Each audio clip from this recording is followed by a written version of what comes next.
Hi everyone, welcome back with me again in the tutorial Millennial YouTube channel. In this video, I'm gonna share to you a tutorial on how to extract number out of cell in Excel.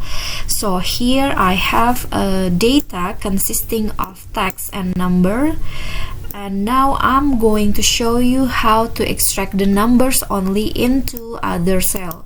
So this is where I'm going to type the formula, and with just an and like this, the formula is so easy. With just an and like this and then parentheses, and choose the data that you want to use, and just click on enter.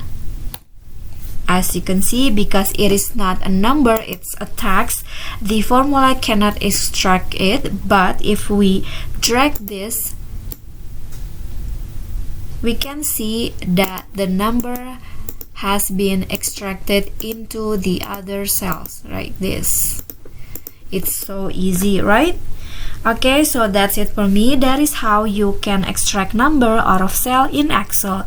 If you enjoyed the video, please give me a like and smash that subscribe button down there. Also, don't forget to leave a comment. That's it for me today. See you guys next time.